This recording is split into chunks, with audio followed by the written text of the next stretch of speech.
Hello students, welcome to unique classes of right way. आज बच्चे हम लोग स्टार्ट करने वाले हैं अपना रीमान इंटीग्रल। रीमान इंटीग्रल जो है वो कैलकुलस का काफ़ी इंपॉर्टेंट टॉपिक है और ये इंटीग्रल कैलकुलस में आता है। जैसे लिमिट के लिए हम लोगों ने पढ़ा था कि लिमिट कब एग्जिस्ट करता है, याद होगा आपने 11th-12th में भी पढ़ा था। तो हम लोग लेफ्ट हैंड लिमिट निकालते थे, राइट हैंड लिमिट निकालते थे, है ना। और जब दोनों सेम आ जाता था तो फिर हम लोग कहते थे कि लिमिट एग्जिस्ट करता है। कॉन्टिन्यूटी के लिए भी कुछ इसी टाइप का कंडीशन था। लेफ्ट हैंड लिमिट निकालते थे, राइट हैंड लिमिट निकालते थे और फंक्शन की वैल्यू निकालते थे। जब तीनों सेम आ जाते थे तो कहते थे function is continuous at x is equal to C. Differentiability के लिए भी कंडीशन था कि लेफ्ट हैंड डेरिवेटिव और राइट हैंड डेरिवेटिव दोनों सेम आने चाहिए, then the function is differentiable at a particular point. तो वैसा ही कुछ इंटीग्रेशन के लिए भी कंडीशन है। अभी तक तो 12th क्लास में आप लोगों को जितने भी फंक्शन दिए जाते थे वो आप ये एज्यूम करके सॉल्व करते थे कि एवरी फंक्शन इज इंटीग्रेबल। लेकिन अब कुछ कंडीशन है, जैसे मोनोटोनिक इंटीग्रेबल होगा, कॉन्टिन्यूअस इंटीग्रेबल होगा। तो ऐसे किसी क्वेश्चन में डिसाइड करना whether the given function is integrable over a particular interval और नॉट, तो ये चीज हम लोगों को पढ़ना है रीमान इंटीग्रल में। और ये टॉपिक कहाँ कहाँ काम आएगा, तो ये मैथ्स ऑनर्स में काम आएगा, फिर अपना यूजीसी नेट में काम आता है, गेट में काम आता है, आईआईटी जैम में काम आता है, सीयूईटी पीजी एंट्रेंस जो होगा मैथ्स ऑनर्स का उसमें काम आएगा, BA program BSc physical science, इन सब के बच्चे जो जो मैथ्स में ग्रेजुएशन अंडर ग्रेजुएट लेवल पे पढ़ते हैं उन सबको ये काम आएगा। तो रीमान इंटीग्रल, और बुक हम लोग फॉलो कर रहे हैं के रॉस, ठीक है। तो रीमान इंटीग्रल के लिए भी कुछ ऐसा ही कंडीशन है, एक होगा लोअर इंटीग्रल, एक होगा अपर इंटीग्रल। अब लोअर और अपर तक पहुंचने के लिए बहुत सारे टर्म्स हमें आने चाहिए, वो हमें नहीं आता है। तो लोअर इंटीग्रल और अपर इंटीग्रल जब दोनों एक हो जाएंगे, लोअर और अपर जब दोनों एक हो जाएंगे, जब दोनों की वैल्यू सेम आ जाएगी, देन हम कहते हैं कि फंक्शन इंटीग्रेबल है। अगर दोनों की वैल्यू अलग अलग आ रही है तो फंक्शन इज नॉट इंटीग्रेबल। तो यहाँ कंडीशन ऑफ इंटीग्रेबिलिटी को डिस्कस करना है, उसके बाद से बहुत सारे थ्योरम है। काफ़ी अच्छा टॉपिक है रीमान इंटीग्रेशन। तो स्टार्ट करते हैं अब हम लोग। तो सबसे पहले रीमान इंटीग्रेशन के लिए जो टर्म्स हमें चाहिए होगा, हेडिंग में देना some terms which is needed. Some terms जो कि हम लोग यूज करेंगे उसमें से पहला है पार्टीशन। सबसे पहला है पार्टीशन। तो देखो बच्चे, पार्टीशन का मतलब क्या है। जब भी हमें क्वेश्चन दिया होगा इंटीग्रेशन का, तो वो a से लेकर के b तक एफ एक्स डी एक्स दिया होता है ना। तो वी फॉर्म अ पार्टीशन जिसको नाम दे देते हैं, क्या बताना, p। क्या नाम दे देते हैं हम लोग, p। We form a partition p। देखो p कैसे लिखते हैं, p is equal to such that a को हम लोग मान लेते हैं t नॉट। मतलब पार्टीशन कुछ इस टाइप का होता है, ये हो गया a, ये हो गया b, ये हमारी x की वैल्यूज है ना। अब a पे मान लेंगे t नॉट, नेक्स्ट पार्टीशन हो जाएगा t1, फिर हो जाएगा t2, लास्ट वाला हो जाएगा tn, और जनरलाइज कर देते हैं बीच में, तो ये हो जाता है tk-1 और ये हो जाता है tk। ये पार्टीशन होता है, बीच में और भी बहुत सारे पार्टीशन होंगे, ठीक है। तो पार्टीशन लिखने का ये तरीका होता है। पार्टीशन इक्वली भी स्पेस्ड हो सकते हैं और अलग अलग भी हो सकते हैं। अभी जो हम लोग पढ़ रहे हैं उन सब में इक्वली रख रहे हैं, न्यूमेरिकल करते वक्त इक्वली रखने से फिर काम आसान हो जाता है। तो पार्टीशन हमारे ऊपर होता है कि हम कौन सा पार्टीशन बनाते हैं। जो जितना ज्यादा पार्टीशन बनाएगा सेट का, सेट जो है वो ए से बी तक है, उसका उतना अच्छा रिजल्ट आएगा, वो उतना क्लोज होगा अपने सॉल्यूशन के। समझ में आ गई बात। जो जितना ज्यादा पार्टीशन बनाएगा उसका न्यूमेरिकल वैल्यू काफी क्लोज होगा किसके, एक्चुअल इंटीग्रल वैल्यू के।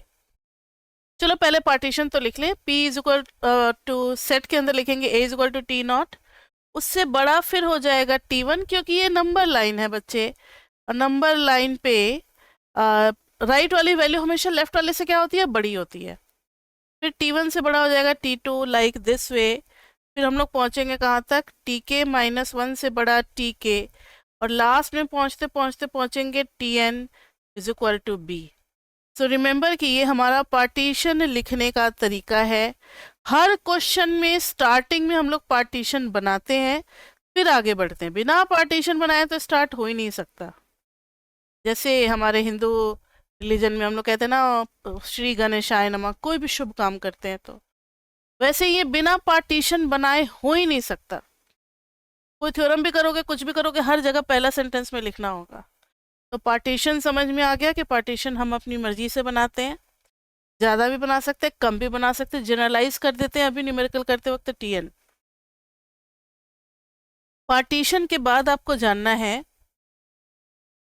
पार्टीशन के बाद आपको जानना है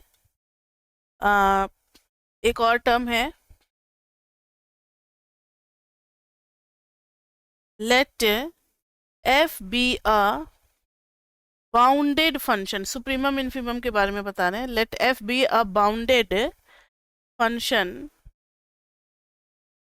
ऑन अ क्लोज्ड इंटरवल, कहाँ से कहाँ तक, a से b तक। अब फॉर s सबसेट है जो कि a से b के बीच में है, ध्यान देना ये सबसेट है। MFS,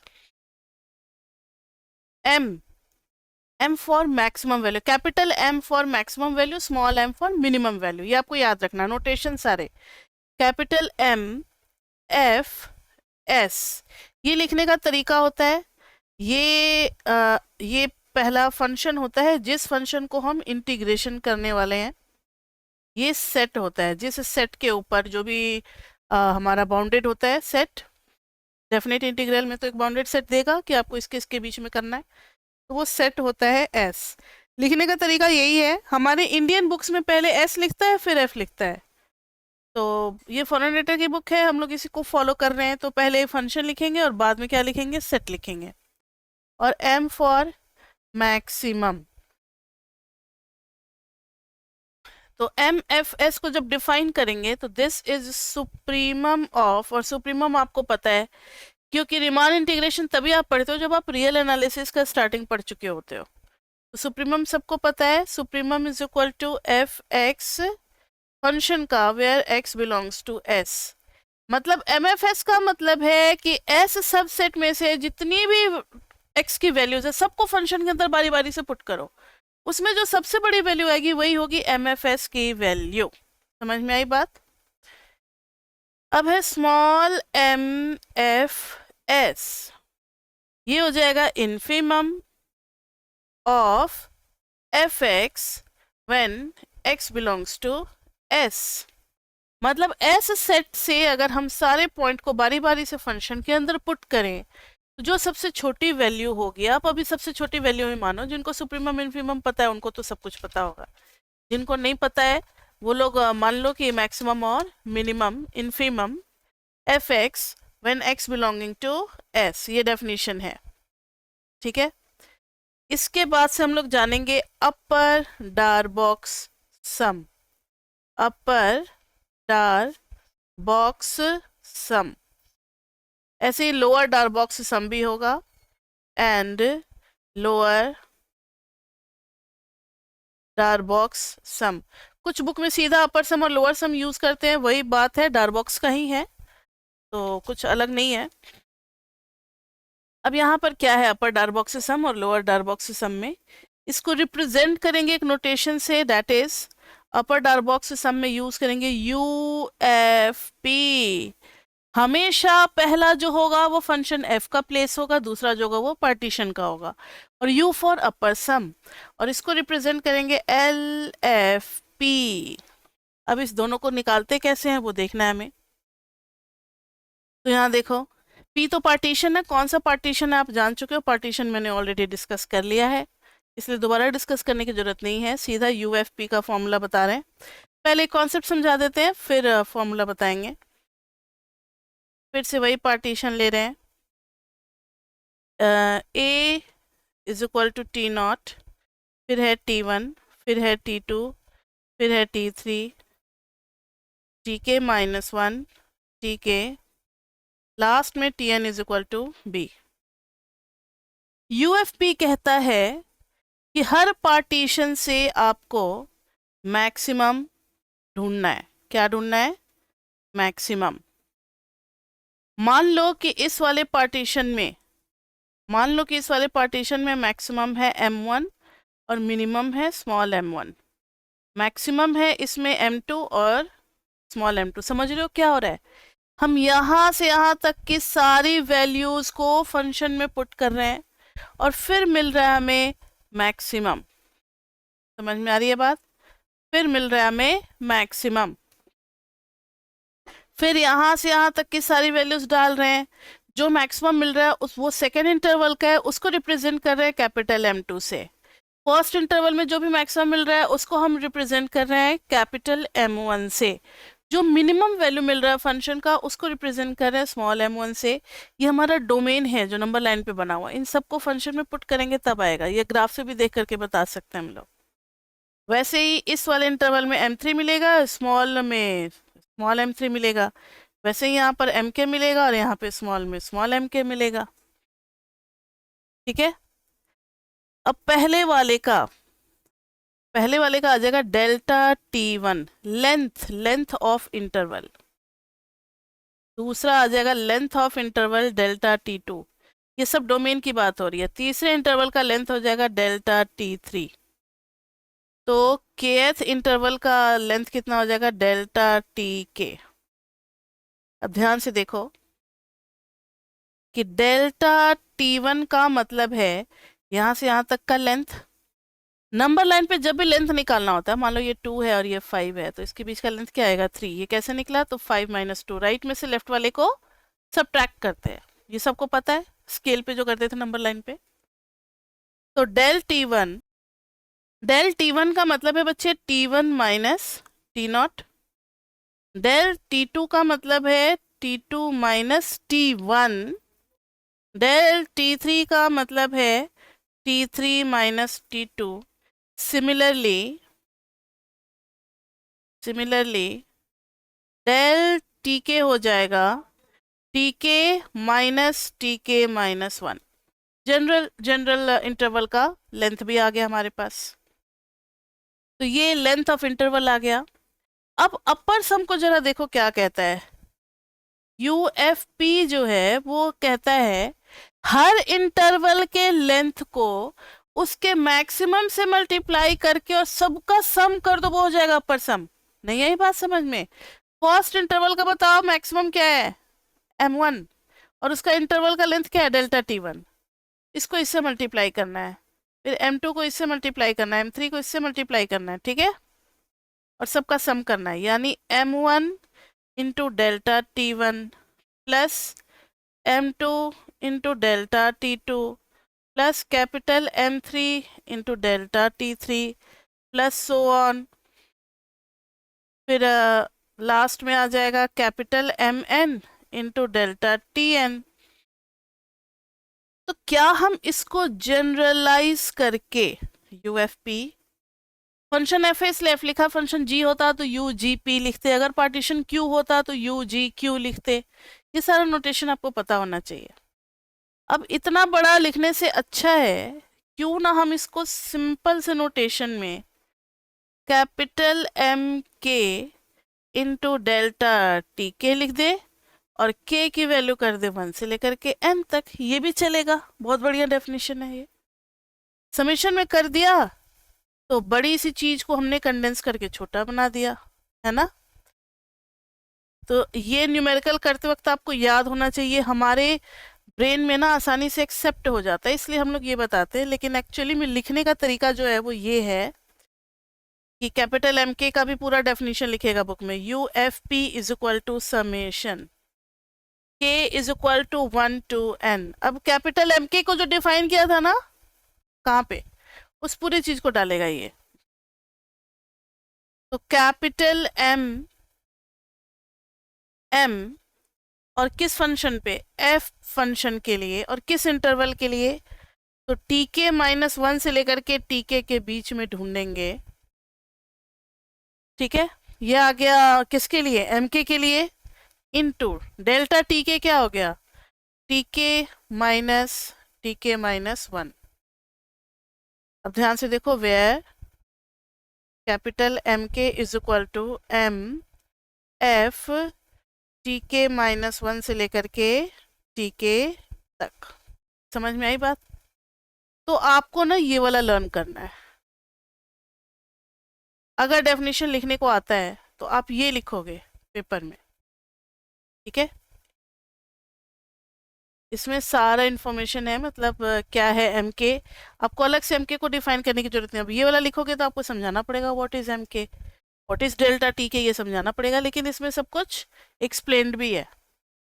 इसी तरीके से लोअर सम कहता है एल एफ पी को अगर आसान से लैंग्वेज में लिखें तो ये कहता है कि हर इंटरवल का मिनिमम इनटू उस इंटरवल का लेंथ, सेकेंड इंटरवल का मिनिमम इनटू सेकेंड इंटरवल का लेंथ, फिर लास्ट इंटरवल का मिनिमम इनटू लास्ट इंटरवल का लेंथ। अगर शॉर्ट फॉर्म में, इजी फॉर्म में लिखें तो ये हो जाएगा summation small M K delta T K is equal to 1 to n। ये न्यूमेरिकल करते वक्त हमारा बहुत काम का चीज होगा कि हर इंटरवल के मिनिमम को उस इंटरवल के लेंथ से मल्टीप्लाई कर दो, सम कर दो, ये आ जाएगा LFP। लेकिन बुक के लैंग्वेज में फिर LFP को जब लिखेंगे प्रॉपर वे में तो इसको पूरा एक्सपैंड करके लिखा जाएगा k is equal to 1 to n, फिर इधर आ जाएगा स्मॉल m ओवर f, मतलब फंक्शन f का मिनिमम वैल्यू निकाल रहे हैं, ओवर इंटरवल tk -1 से लेकर के tk और into tk -1। So you have to remember this definition. अगर डिफाइन करने को आता है लोअर और अपर सम तो हम लोग ये डिफाइन करेंगे। This is for upper sum, upper sum, no doubt डर बॉक्स अपर सम की बात हो रही है। This is for lower sum. थोड़ा इसको भी कलर कर दे, जब तक कलर करे तब तक आप इसको 2-3 राउंड देख लो। क्या लिखा है, small m for function f over interval tk -1 to tk, मतलब उसी इंटरवल में से जो मिलेगा। जनरल फॉर्म होता है तो वो सबके लिए लागू हो जाता है। अभी न्यूमेरिकल करेंगे ना तो सब कुछ क्लियर होगा। थोड़ा सा कुछ वर्क तो कर ले स्टार्टिंग, फिर हो जाएगा टीके से tk -1 उस इंटरवल का लेंथ है, उसको मल्टीप्लाई करके सम कर देंगे तो ये ऑटोमेटिकली सारे इंटरवल के साथ हो जाएगा। क्लियर, ये हो गया। अब आपको जानना है नोट में, पहले एक चीज समझा देते फिर नोट में लिखवाएंगे। मान लो किसी ने A to B में इतना इंटरवल बनाया, ठीक है, या इस तरीके से समझो कि ब्लू वाला जो है वो पहले वाले का ये LFP था और ये था UFP। उसने पार्टीशन बहुत छोटा सा बनाया, 4-5 ही डिमार्केशन किया, 4-5 ही मतलब पॉइंट बनाया और उसी पे निकाल दिया, तो उसका LFP और UFP सेम नहीं आएगा। LFP और UFP अलग अलग है। अब किसी बच्चे ने उससे बड़ा पार्टीशन बना दिया, मतलब 1 to 10 को अगर 10 पार्ट में डिवाइड किया, दूसरे ने 20 पार्ट में डिवाइड किया, इसका नंबर ऑफ इंटरवल जो है वो छोटा है n1, ये n1 की बात हो रही है, अब ये n2 की बात हो रही है, तो LFQ थोड़ा और आगे बढ़ गया और UFQ थोड़ा और पीछे आ गया। मतलब जब हम नंबर ऑफ इंटरवल्स बढ़ाते हैं, जब हम number of when we increase the number of intervals in a certain interval, उसमें जब नंबर ऑफ इंटरवल्स या number of demarcation sub intervals बढ़ाते हैं तो LFP धीरे धीरे बढ़ता है, UFP क्या होता है, कम होता है। तो व्हेन, ध्यान से सुनना, अब when n increases, n मतलब number of sub intervals, when n increases number of sub intervals, जब भी n बढ़ेगा तो याद रखना है आपको LFP जो है वो राइट की तरफ यानी कि इंक्रीज होगा और UFP क्या होगा, कम होगा। ओके तो सोचो जरा, एक बच्चे ने अगर 10 इंटरवल में डिवाइड किया, किसी ने 20 इंटरवल में डिवाइड किया, तो 20 वाले का ज़्यादा अच्छा रिजल्ट आ रहा है और ज़्यादा क्लोज हो गया, गैप कम हो गया। देखो ना, पहले गैप इतना था, अब गैप इतना हो गया। एक समय ऐसा आएगा जब गैप बहुत छोटू सा हो जाएगा और उसमें n टेंड्स टू इन्फिनिटी होगा, यानी जब n टेंड्स टू इन्फिनिटी हो जाएगा तब दोनों इक्वल होने लगेंगे अगर फंक्शन इंटीग्रेबल है तो। समझ में आ रही है बात? जब भी n बढ़ेगा तो फिर LFP काफी ज्यादा बढ़ जाएगा, UFP बहुत कम हो जाएगा। ऐसा नहीं हो जाएगा कि एक दूसरे को क्रॉस कर जाएगा, LFP UFP एक दूसरे की तरफ आने लगेंगे। ऐसा नहीं कि LFP और UFP ऐसे क्रॉस कर जाएगा, LFP इधर चला जाएगा, ऐसा कभी होता ही नहीं है। ये भी हम लोग थ्योरम में प्रूव करेंगे। कभी भी LFP और UFP, LFP हमेशा UFP से क्या होगा, छोटा ही होगा। लोअर सम कभी भी किसी भी अपर सम को एक्सीड करके आगे नहीं बढ़ेगा। अब एक स्टेट का मिनिस्टर चाहे कितना भी पावरफुल हो जाए, वो यूनियन मिनिस्टर से तो ज्यादा पावरफुल नहीं हो सकता ना। यूनियन मिनिस्टर में कोई पिद्दी सा भी मिनिस्टर होगा, उसके भी पावर के आगे स्टेट मिनिस्टर क्या होगा, बहुत पावरफुल है तो भी उसकी पावर क्या होगी, कम होगी। वैसा ही कुछ है यहाँ पर कि चाहे जितना भी इंटरवल बढ़ा लो, LFP कभी भी UFP से क्या होगा, कम ही होगा। तो इसी चीज को हम नोट में लिखवाने वाले हैं। आप नोट में लिखो, when we increase number of intervals, number of sub intervals, से n की बात हो रही है, then LFP increases and UFP decreases। ठीक है, दूसरा नोट है with when n increases। अब n आपको पता है कि किसकी बात हो रही है, n increases then LFP and UFP comes closer, एक दूसरे के बहुत पास पास होने लगते हैं।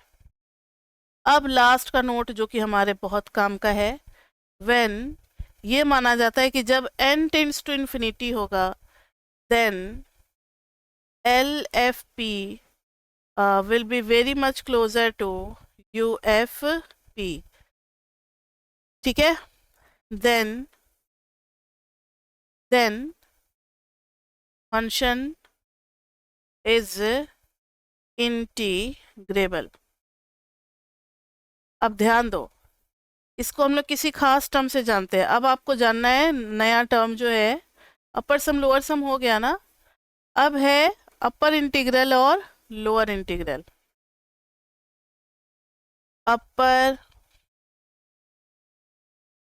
Integral and lower integral, upper integral and lower integral. मैंने अभी बताया ना आपको कि जब n टेंड्स टू इन्फिनिटी तो LFP क्या होगा, इंक्रीज होने लगेगा और UFP क्या होगा, डिक्रीज होने लगेगा। तो limit n tends to infinity UFP ये हो जाता है UF, बस। पार्टीशन चाहे कोई भी हो, अब ये पार्टीशन से फ्री हो गया। अपर इंटीग्रल की एक सिंगल वैल्यू होगी, उसके लिए कोई पार्टीशन की जरूरत नहीं है, उसको हम लोग UF से डिनोट करते हैं। This is for upper integral. तो हर न्यूमेरिकल में यही करना होता है, हमें अपर इंटीग्रल निकालना होता है, तो लिमिट लगा करके अपर सम पे निकाल लेते हैं, तब वो अपर इंटीग्रल आ जाता है हमारे पास। उसी तरीके से लोअर इंटीग्रल के लिए limit n tending to infinity LFP is equal to LF and that stands for lower integral। जब भी कोई पार्टीशन नहीं दिखेगा इसका मतलब लोअर और अपर इंटीग्रल की बात हो रही है। They are no more sums. अब वो सम नहीं है, वो सीधा इंटीग्रल मिल गया हमें।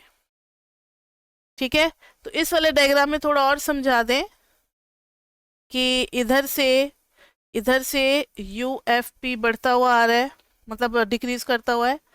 एल एफ पी इधर को जा रहा है, जा रहा है, जा रहा है, जा रहा है। जब n टेंड्स टू इन्फिनिटी तो L F is equal to U F हो जाएगा उसी कंडीशन पे, जब n टेंड्स टू इन्फिनिटी तब फंक्शन हमारा इंटीग्रेबल हो जाता है। तो अब लिखेंगे when L F is equal to U F, then we say that fx is integrable। तो यही वो लेवल है जहां पे हम लोग क्या बोलते हैं, इंटीग्रेबल बोलते हैं फंक्शन को। यही वो पॉइंट है जहां पे हम फंक्शन को क्या बोलते हैं, इंटीग्रेबल। ये हो गया fx is integral, and then we write lf is equal to uf is equal to a to b fx dx। This is very very important result. इसी को समझने के लिए अभी तक जितना भी हमने पढ़ा थ्योरी वो सारा इसी के लिए था। अब ये समझ में आ चुका है। ठीक है, इंटीग्रेबल। एल एफ भी समझ में आ गया, यू एफ भी समझ में आ गया, इंटीग्रेबिलिटी के लिए कंडीशन भी समझ में आ गया। कुछ बुक्स में जो जिन्होंने इंडियन राइटर की बुक पढ़ी होगी या दूसरे यूनिवर्सिटी के बच्चे जो इंडियन राइटर की बुक से पढ़ते हैं या दूसरे राइटर की बुक से, उन लोगों के लिए थोड़ा बता दें। उन लोगों ने पढ़ा होगा तो एल एफ ऐसे पढ़ाते होंगे। एल एफ ये आ जाएगा, ए से नीचे B F X D X, ऐसे एल एफ को रिप्रेजेंट करते हैं। और यू एफ जो है उसके लिए ए बी के ऊपर एक छोटा सा डैश लग जाता है, एफ एक्स डी एक्स। तो उन लोग का कहना है कि व्हेन फंक्शन इज इंटीग्रेबल तो a minus B F X D X is equal to A B F X D X. बात बराबर ही है। तो ये सभी बच्चों के लिए इंपॉर्टेंट है, इसको भी जान ले। जितना नोटेशन मिलता है हर तरीके का नोटेशन हमें पढ़ना चाहिए, क्योंकि कब किस यूनिवर्सिटी का एग्जाम किस तरीके से हो जाए और उसमें किस टाइप का नोटेशन पूछ दें, तब ये तो एक्सक्यूज नहीं चलेगा ना, अरे यार ये लोअर इंटीग्रल था, ये तो मैंने नोटेशन पढ़ा ही नहीं था, नहीं तो मैं तो पूरा थ्योरम लिख करके आता, छूट गया मेरा 10 मार्क्स का क्वेश्चन। तो जितना भी नोटेशन मिलता है, जितने भी बुक्स आपको मिलते हैं पढ़ने को, कोशिश करो कि सारे नोटेशन आपको आए। ये हो गया। अब एक रिजल्ट है। आज तो थ्योरम हम लोग स्टार्ट नहीं करेंगे, लेकिन एक छोटा सा रिजल्ट है जो कि हर जगह काम आता है हमारे। तो पहले उस एक छोटे से रिजल्ट को हम लोग अपना स्टोर कर लेते हैं, उसके बाद से न्यूमेरिकल पे चलते हैं। ठीक है, थ्योरम नेक्स्ट क्लास से स्टार्ट हो जाएगा। आज न्यूमेरिकल है, नेक्स्ट क्लास में एक दो और न्यूमेरिकल भी कराएंगे, उसके बाद से थ्योरम स्टार्ट होगा। तो यहाँ देखो, टू शो क्या शो करना है भाई, तो शो ये करना है हमें, टू शो कि एल, ठीक है, to show M B minus A से बड़ा होता है एल एफ पी, उससे बड़ा होता है यू एफ पी, और उससे बड़ा होता है कैपिटल एम बी माइनस ए। अब ये बी माइनस ए क्या है, अब ये बी माइनस ए क्या है और एम क्या है, तो ध्यान दे जरा। फिर से वही बात, पार्टीशन है हमारा ए बी, इसको ले लिया टी नॉट, इसको ले लिया टी एन। ये तो हर जगह बनाना पड़ता है बच्चे, इसकी तो हैबिट ही डाल लो आप। T K minus one T के। तो स्मॉल एम जो है ना पूरे इंटरवल का, ए बी का ही क्या है, मिनिमम है। पूरा ए बी का जो मिनिमम है, मिनिमम ये स्मॉल m को डिफाइन किया गया है minimum of F X such that x belongs to पूरा a से b तक, पूरे इंटरवल के फंक्शन की सबसे छोटी वैल्यू, और कैपिटल M है maximum of F X belonging to a to b। ठीक है, अब हम लोग ये मान लेते हैं कि इसका मैक्सिमम है कैपिटल M के और इसका मिनिमम है स्मॉल m के। तो लेट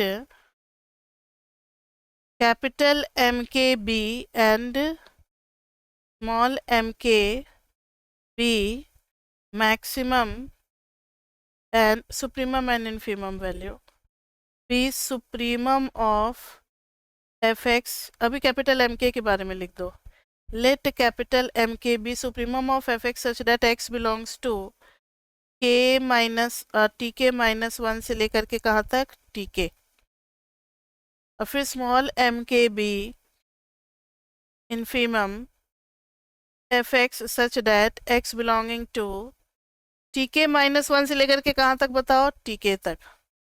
अच्छा, हमने एक पार्टीशन नहीं डिवाइड किया, लेट p सच दैट, ये लिखना होता है स्टार्टिंग में, T naught is equal to a उससे बड़ा t1 उससे बड़ा t2 डॉट डॉट डॉट उससे बड़ा tn is equal to b, ऐसे खत्म करना होता है। ठीक है, अब जरा ध्यान लगा करके सुनो, पूरा a टू b में जो सबसे बड़ी वैल्यू है, मान लो a टू b एक कंट्री है, कंट्री का हेड कौन होता है बताओ, प्रेसिडेंट होता है। ठीक है, और ये छोटे छोटे जो है ना, छोटे छोटे ये बहुत सारे स्टेट्स हैं, ऐसे आपको जल्दी समझ में आएगा बिकॉज वी आर इंडियन और हम इस चीज़ को बड़ी जल्दी कोरिलेट कर लेते हैं, पॉलिटिक्स हमारे खून में ही होता है, तो समझ सकते हैं आसानी से। तो मान लो कि पूरा इंटरवल, अगर पूरे इंटरवल की बात करेंगे तो we are talking about India country, और छोटे छोटे इंटरवल की बात करेंगे तो we are talking about states. अब पूरे इंडिया का जो हेड होगा प्रेसिडेंट, और छोटे छोटे स्टेट का हेड कौन होता है गवर्नर। तो गवर्नर जो है और प्रेसिडेंट दोनों में क्या गवर्नर कभी भी प्रेसिडेंट से ज्यादा पावरफुल हो सकता है? नहीं भाई, नहीं होगा। गवर्नर है तो वो अपने जगह का मैक्सिमम है, अपने जगह का हेड है, लेकिन प्रेसिडेंट तो पूरे इंटरवल का हेड है। एक बात तो आप जान चुके हो कि क्लियरली कोई भी कैपिटल एम के जो होगा वो कभी भी कैपिटल एम से बड़ा नहीं होगा। समझ में आ गई बात? अब ध्यान से सुनो, पूरे इंटरवल का जो मिनिमम होगा, पूरे इंटरवल में जो सबसे, समझो पूरे कंट्री का जो सबसे गरीब इंसान होगा, उसके पास सबसे कम पैसे हैं मिनिमम, और किसी स्टेट का जो सबसे गरीब इंसान है, तो किसी भी स्टेट का जो सबसे गरीब इंसान होगा वो पूरे कंट्री के सबसे गरीब इंसान से क्या होगा, ज्यादा ही अमीर होगा। समझो मेरी बात, क्योंकि जब हम बड़े से सेट में से सबसे छोटा, सबसे नीचे वाला, सबसे गहरा गड्ढा निकाल रहे हैं, तो किसी भी दूसरे छोटे छोटे इंटरवल का जो गड्ढा होगा वो उससे नीचे नहीं जा सकता, वो उससे नीचे नहीं जा सकता। तो दिस एंड स्मॉल m के जो होगा वो कभी भी बड़ा होगा किससे, स्मॉल m से। ये क्लियरली सबको पता होना चाहिए। एंड साथ ही साथ स्मॉल m के कभी भी कैपिटल M के से बड़ा नहीं होगा। अब तीनों को जब आप कंबाइन करोगे, कंबाइनिंग ऑल, ध्यान से सुनना, स्मॉल m के से बड़ा कैपिटल M के, कैपिटल M के से बड़ा क्या, कैपिटल M। देखो पहले हमने इसको लिखा यहाँ, फिर इसको यूज किया यहाँ, अब स्मॉल m के स्मॉल m से बड़ा है, तो ये बड़ा हो गया स्मॉल m से। ये इनइक्वलिटी बहुत इंपॉर्टेंट है। अब इसके आगे का तो काम इजी है। अब हम सबको मल्टीप्लाई करेंगे, मल्टीप्लाइंग विथ डेल्टा टी के, that is T K minus 1, उस इंटरवल के लेंथ से मल्टीप्लाई कर रहे हैं सबको, और ये पॉजिटिव होता है। हर इंटरवल का लेंथ हमेशा पॉजिटिव होता है, याद रहे, कभी भी कोई कंफ्यूजन ना हो। तो m into delta T K, so there will be no change in inequality into delta T के।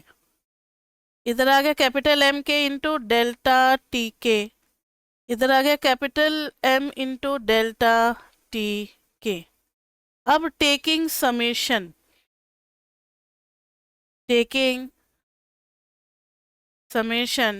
फॉर, हमने कितने इंटरवल में डिवाइड किया है, सॉरी के इज इक्वल टू 1 2 से लेकर के n तक अगर सम करेंगे तो ये हो जाएगा summation small m into delta T के की वैल्यू 1 से लेकर के n तक, समेशन स्मॉल m के इंटू डेल्टा टी के की वैल्यू 1 से लेकर के n तक, फिर उससे बड़ा समेशन कैपिटल M के इंटू डेल्टा टी के की वैल्यू 1 से लेकर के n तक, फिर उससे बड़ा summation capital M into delta T K is equal to 1 से लेकर के n तक।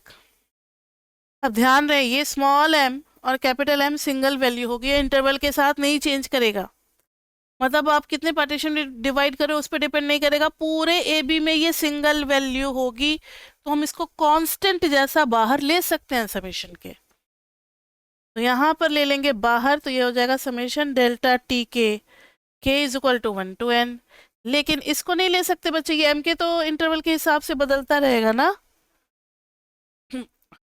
Delta T K is equal to 1 to n, इधर आ जाएगा समेशन कैपिटल M के into delta T K is equal to 1 to n, इधर आ जाएगा कैपिटल M बाहर, summation delta T K is equal to 1 to n। अब कुछ कुछ याद आ रहा है, आज ही क्लास में हमने पढ़ाया था कि M के इंटू डेल्टा टी के क्या हो जाता है, लोअर सम, ये क्या हो जाता है, अपर सम, और सिर्फ डेल्टा टी के का सम क्या हो जाएगा, सारे इंटरवल का सम। ध्यान से देखो कहाँ गया, ये सारे इंटरवल का सम करोगे तो वही लेंथ आएगा ना जो यहाँ से यहाँ तक है, और यहाँ से यहाँ तक लेंथ क्या है, b माइनस ए है, तो सब का सम b माइनस ए हो जाएगा।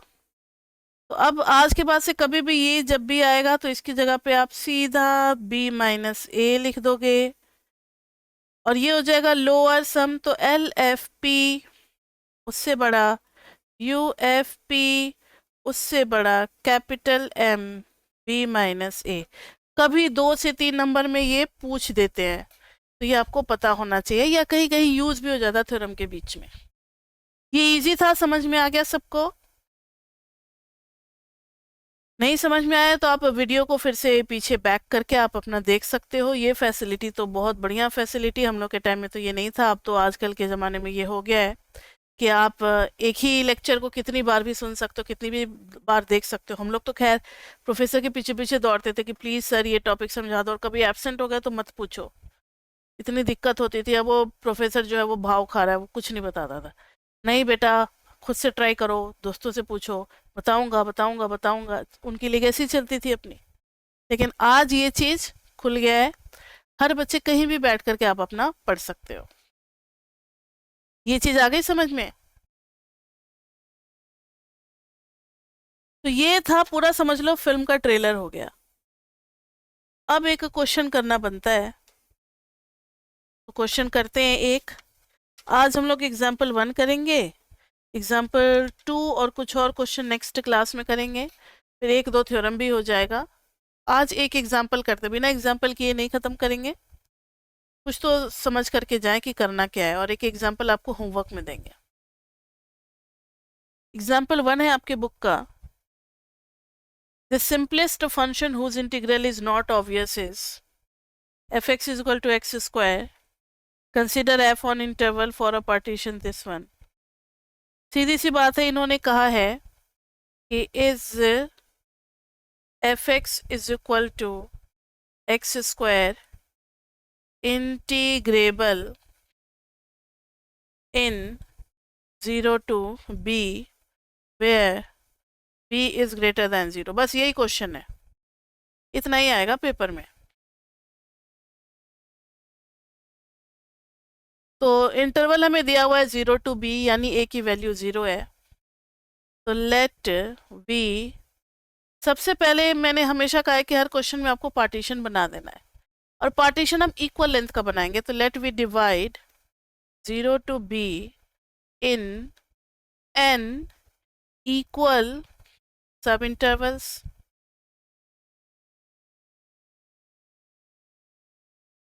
तो p इज सच दैट, ऐसे एक बार लिखना है, फिर नंबर लाइन बना करके शो करना है। t0 इज इक्वल टू 0, उससे बड़ा t1, उससे बड़ा t2, dot dot dot, last में tn is equal to b आ जाएगा। यानी नंबर लाइन जब आप बनाओगे तो ये आ गया 0, ये आ गया t1, फिर आ गया t2 से लेकर के कहाँ तक, tn is equal to b तक। बीच में आ जाएगा tk-1 और tk। अब इक्वल इंटरवल में डिवाइड किया है, तो मुझे ये बताओ length of each interval, length of each सब इंटरवल, लेंथ ऑफ ईच सब इंटरवल, पूरे इंटरवल का लेंथ कितना है, b माइनस ए, और उसको डिवाइड किया है n में, तो b minus A by N हो जाएगा। b माइनस ए बाई क्या हो जाएगा बताओ, n हो जाएगा। That is del T K भी हो जाएगा b minus A by N. ठीक है, डेल टी के भी हो जाएगा b minus A by N. अब रही बात फंक्शन की, F X is equal to है एक्स स्क्वायर, आप एफ डैश एक्स निकालोगे तो आ जाएगा 2x। अभी बता रहे हैं क्यों निकाल रहे हैं डेरिवेटिव, और ये हमेशा होगा पॉजिटिव। क्यों, as x belongs to 0 to b, x positive है तो फर्स्ट डेरिवेटिव पॉजिटिव होगा, hence monotonically increasing, hence increasing function है, हेंस इंक्रीजिंग फंक्शन है। अच्छा एक बात बताना कि t1 का कोऑर्डिनेट क्या हो जाएगा, अगर हर इंटरवल का लेंथ अगर है b minus A by N, तो t1 नहीं हो जाएगा, t1 हो जाएगा b minus A by N, क्योंकि b से 0 से स्टार्ट हुआ है। देखो जूनियर क्लास में करते थे 0 1 2 3 4, या 0.1 0.2 0.3 0.4, तो जब 4 इंटरवल आता है तो 0.4, और जब 3 इंटरवल आता है तो 0.3, तो 0 से स्टार्ट करते तो उसी तरीके से चलता है। तो यहाँ से फिर यहाँ तक तो 2 आ रहा है, 2 लेंथ आ रहा है, तो t2 का कोऑर्डिनेट हो जाएगा 2 into B minus A by N. समझने वाली बात है। तो जब t2 था तो 2 से मल्टीप्लाई हुआ, तो tk-1 में क्या हो जाएगा, k-1 into B minus A by N, और tk में क्या हो जाएगा, k into B minus A by N. समझ में आई बात, कोऑर्डिनेट कोऑर्डिनेट, tk-1 और tk क्या होगा। अब ध्यान से देखो कि फंक्शन है हमारा मैक्सिमम एक्स स्क्वायर, तो फर्स्ट इंटरवल में जब आप बारी बारी से सारी वैल्यू डालोगे तो मैक्सिमम यहाँ मिलेगा कैपिटल M1, फिर जब ये सारा कुछ पुट करोगे तो यहाँ मिलेगा मैक्सिमम कैपिटल M2, लास्ट वाले पे हमेशा मिलेगा क्योंकि फंक्शन इंक्रीजिंग है। देखो ना, फंक्शन इंक्रीजिंग होता है तो हमेशा लास्ट वाले पे क्या मिलता है, ए बी से फिर आप कंफ्यूज हो जाओगे, t0 और t1, तो मैक्सिमम हमेशा t1 मिलेगा। फंक्शन में जब t1 पुट करोगे तो हमेशा फंक्शन f ही मैक्सिमम होगा, तो हर इंटरवल का जो राइट एंड पॉइंट है वही हमें मैक्सिमम वैल्यू देगा। तो कैपिटल M1 हो जाएगा f of b minus A by N, capital M2 हो जाएगा f of 2 into B minus A by N. वैसे ही कैपिटल M के क्या हो जाएगा, f of k into B minus A by N, और स्मॉल m के क्या हो जाएगा, स्मॉल m1 हो जाएगा इस पे 0 पे, स्मॉल m1 यहाँ निकलेगा, स्मॉल m2 अब यहाँ निकलेगा ध्यान से, तो वैसे ही स्मॉल mk यहाँ निकलेगा, small mk is equal to f of t k minus 1।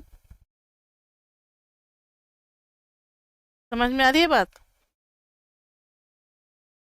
तो अब लिखेंगे increasing function, so capital M K is equal to F of T K, यानी F of K into B minus A by N, और function क्या कहता है, X square है, जो अंदर में है उसका स्क्वायर कर देना है, तो K square B minus A by N का होल स्क्वायर, यानी कि K square by N square B minus A का होल स्क्वायर। वैसे ही स्मॉल एम के आपको कहाँ मिलेगा, F of T K minus 1, जो सबसे पहला पॉइंट होगा इंटरवल का वहीं पे मिनिमम मिल जाएगा, क्योंकि फंक्शन इंक्रीजिंग है बच्चे, फंक्शन इंक्रीजिंग है, याद रखो बार बार। हर क्वेश्चन में पहले आप फंक्शन को डिसाइड कर लेना, ये इंक्रीजिंग है या डिक्रीजिंग है, उसी के अकॉर्डिंग फिर हमें मिलेगा मैक्सिमा या मिनिमा। तो ये हो जाएगा एफ के माइनस 1 और फिर हो जाएगा B minus A by N, तो फिर वही स्क्वायर ही कर देना है पूरे का, तो k माइनस 1 का स्क्वायर बाई n का square into B minus A का होल स्क्वायर। अब अपर सम निकालना है यू एफ पी, तो यू एफ पी का फॉर्मूला बताया था मैंने, summation capital M K into delta T के की वैल्यू कहाँ से कहाँ तक, 1 से लेकर के n तक, ये आ जाएगा समेशन कैपिटल एम के मतलब ये वाली value, K square by N square B minus A का होल स्क्वायर, और डेल्टा टी के निकाला हुआ है हमने B minus A by N, उसको पुट कर देंगे B minus A by N, और यहाँ पर के की वैल्यू बदल रही है।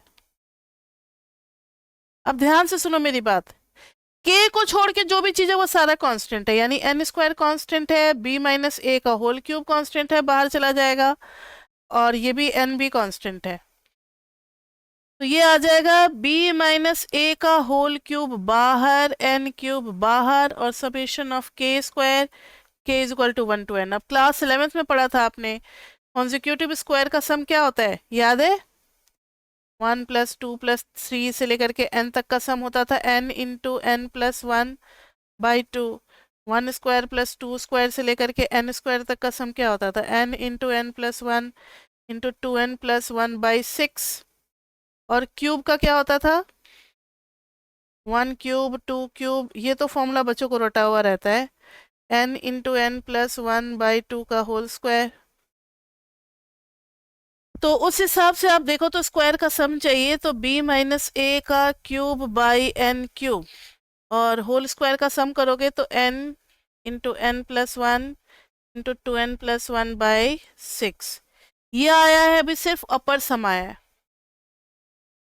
अपर सम के बाद अब आपको चाहिए अपर इंटीग्रल, अपर सम के बाद चाहिए अपर सम, अपर सम से अपर इंटीग्रल कैसे आता है जल्दी बताओ, मैंने बताया था, नोटबुक पलटो और जल्दी बताओ, लिमिट लगा करके, limit n tending to infinity U F P, तो यू एफ आ जाएगा हमारा,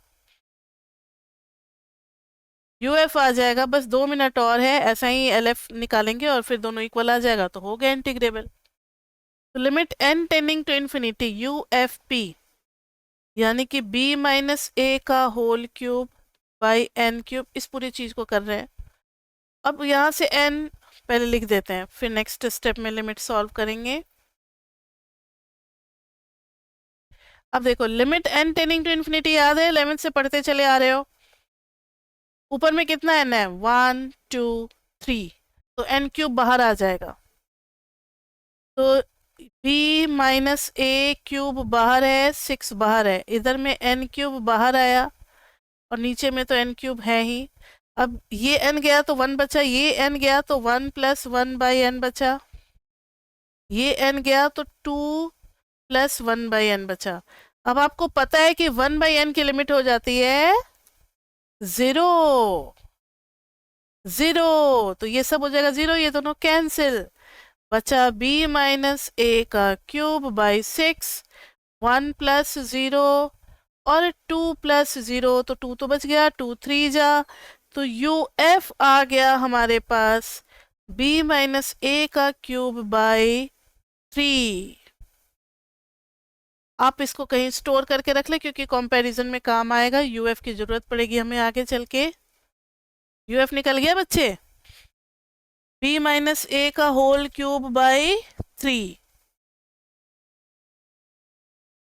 अच्छा, ए तो इस क्वेश्चन में 0 था ना, लो भाई थोड़ा सा और काम बढ़ा दिया मैंने, खैर कोई बात नहीं, ए 0 था, ए से हमने बना लिया तो और अच्छी बात है। वैसे आप चाहते तो ए की जगह पे 0 स्टार्टिंग से ही पुट करते रहते, तो ये हो जाता b by N as a is equal to 0। हर जगह हमें काफी बेनिफिट मिलता फिर थोड़ा सा ना, कोई बात नहीं।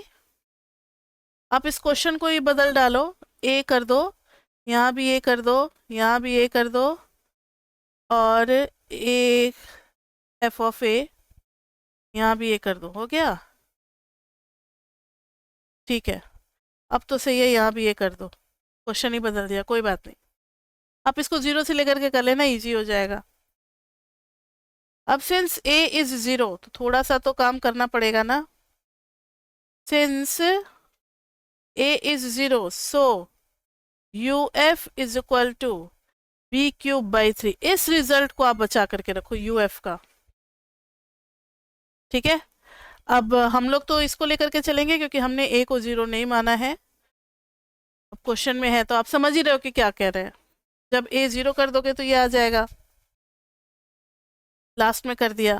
अब ऐसा ही सब कुछ u के लिए करेंगे, सॉरी l के लिए, एल एफ पी ये हो जाएगा summation small M K into delta T K is equal to 1 to n।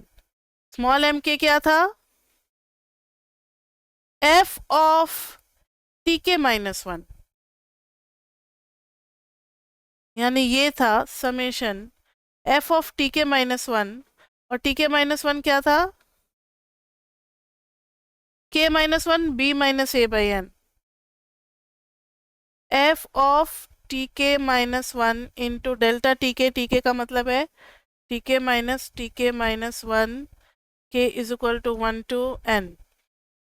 ये आ जाएगा summation F of T K minus 1 यानी कि K minus 1 B minus A by N का whole square into T K minus 1 कितना हो गया, B minus A by N, K is equal to 1 to n।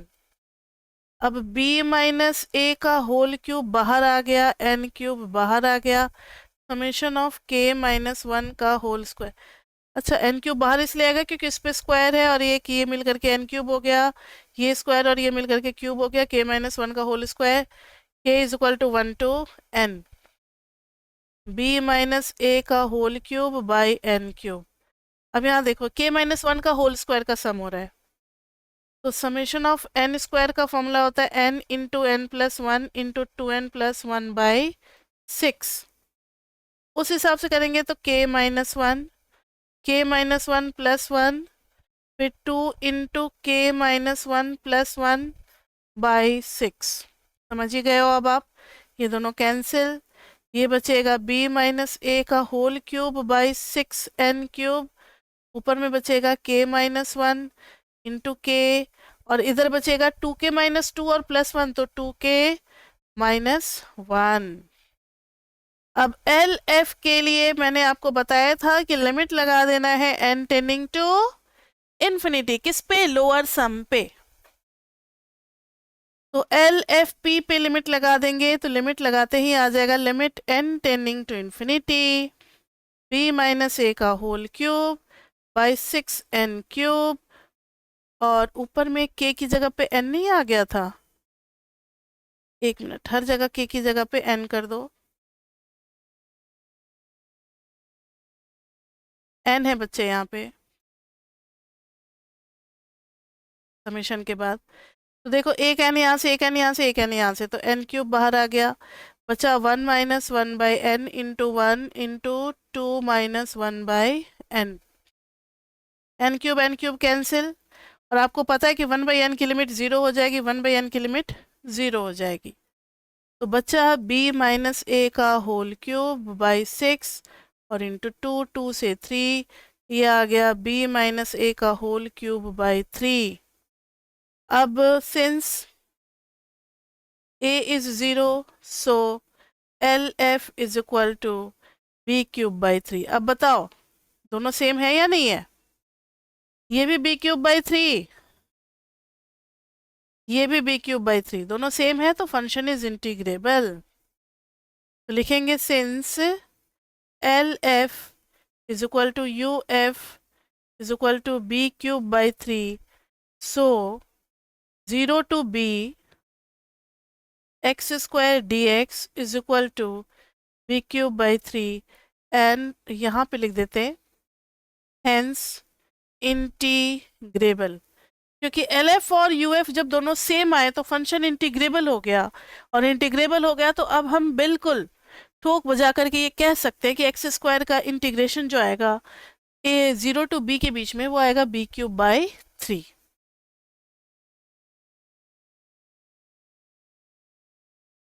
तो बच्चे एक क्लास में तो इतना ही करा पाते हैं, इसके ऊपर तो ओवरफ्लो होने लगेगा। अब आपको हम होमवर्क में दे रहे हैं, फिर नेक्स्ट क्लास में स्टार्ट करेंगे। होमवर्क में दे रहे हैं f(x) is equal to 1 for x is rational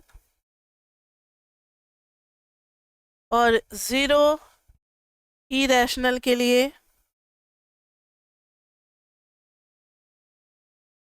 और x बिलोंग कर रहा है 0 टू b। इसको चेक करना है आपको कि इंटीग्रेबल है या नहीं 0 टू b के बीच में। एक और दे रहे हैं,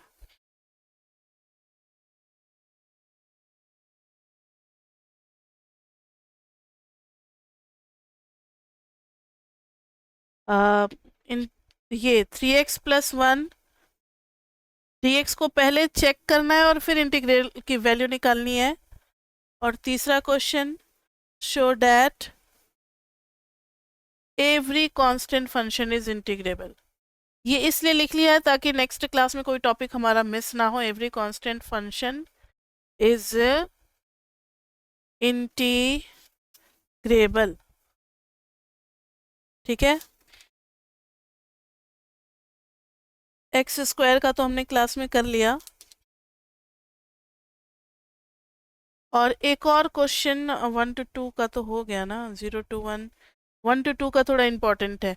1 to 2 में याद रखना 1 से स्टार्ट हो रहा है, 0 से नहीं। तो 1 में ऐड करेंगे उतना उतना लेंथ ना, तो नेक्स्ट कोऑर्डिनेट मिलेगा। ठीक है, इतने के साथ ही आपका हो जाएगा न्यूमेरिकल का प्रैक्टिस। तो ये 3 क्वेश्चन आपको ट्राई करके क्लास 2 में आना है। क्लास 2 चैप्टर चल रहा है हमारा 6, ठीक है, 6 चैप्टर चल रहा है। तो उसमें ये पहले हम लोग 3 एग्जाम्पल करेंगे, उसके बाद से फिर अपने थ्योरम पे हम लोग आगे बढ़ जाएंगे। तो आज के क्लास में बच्चे इतना ही, फिर मिलते हैं हम लोग नेक्स्ट क्लास में। Till then bye bye bye bye bye bye. और अगर आपको पूरा कोर्स चाहिए तो जो हमारा नंबर डिस्प्ले हो रहा है, आप उस नंबर पे अपना बात कर सकते हो। जो भी चीज़ आपको इन्फॉर्मेशन चाहिए, आपको सारी कोर्सेज यहाँ से प्रोवाइड करा दी जाएगी। और आपका जो भी फीडबैक होगा वो भी आप हमारे इस नंबर पे मैसेज कर सकते हो। तो अभी तक के लिए इतना ही बच्चे, फिर मिलते हैं हम लोग नेक्स्ट क्लास में। Till then bye bye bye bye bye.